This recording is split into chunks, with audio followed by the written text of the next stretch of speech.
Hello, my name is Benji and welcome to Dice vs Cards.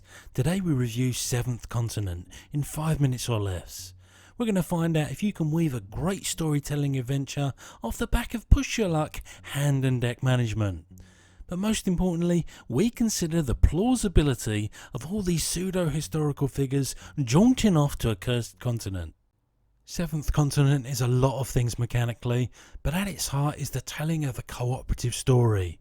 One steeped in mystery, but rooted in a quest to return to a mythical land, to lift the curse passed on during the previous expedition. Whilst there is a narrative framework operating in the background, it's very much a choose-your-own-adventure game, presented on a modular board grown out of semi-randomised cards. It employs hand management, where everything you own, craft and find is all detailed on the cards that encompass all of the game's content. There are multiple card types found in the box, with many of them following the same logic and principles, but the core of interactions revolve around using the skills you learn and the items you gain to carry out a variety of different survival based actions, with you drawing a minimum number of cards to try and achieve a target number of successes. The problem is that the deck of cards you draw from represents your life force, so the more cards you take to try and guarantee success, the quicker you will ultimately fail. Its choose your own adventure elements are presented in the form of numbers found on each card, representing objects, persons or landmarks, and others venture off to the next. All of this will be affected by the skill tests you take, and the outcomes will send you off on tangents, hinder you or allow you to keep on trucking.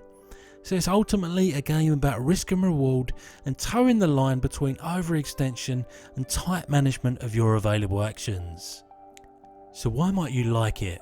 Well, if storytelling and adventure are your bag, then this delivers both in spades. It's difficult to articulate the sense of ownership and engagement you get when manoeuvring your character around the board.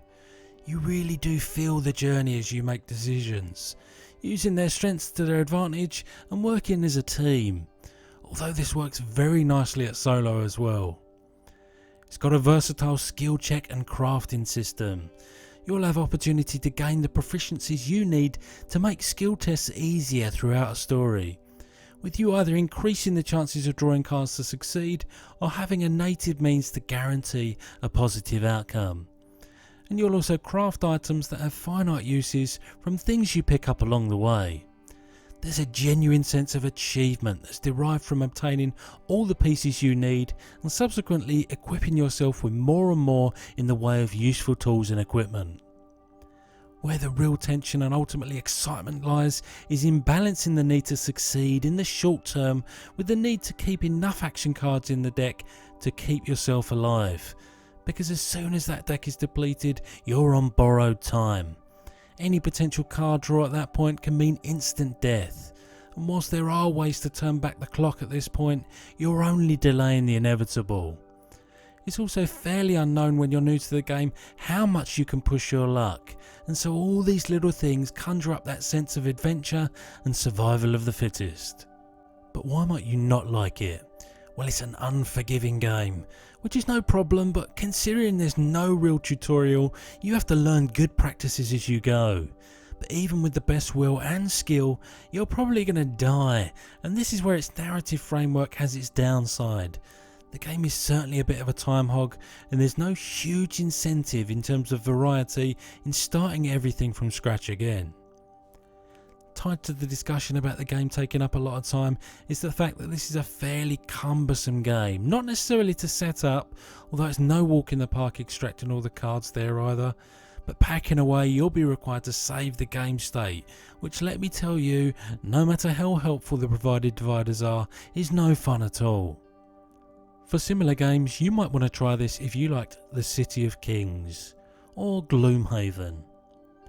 But when all's said and done, this big box of choose your own adventure hits a lot more than it misses. If you've got the time and patience, you'll receive the reward. However, that's it from me. I'll see you next time. All joking aside, I say absolute bollocks that Amelia Earhart and Howard Phillips Lovecraft were ever adventure curse buddies.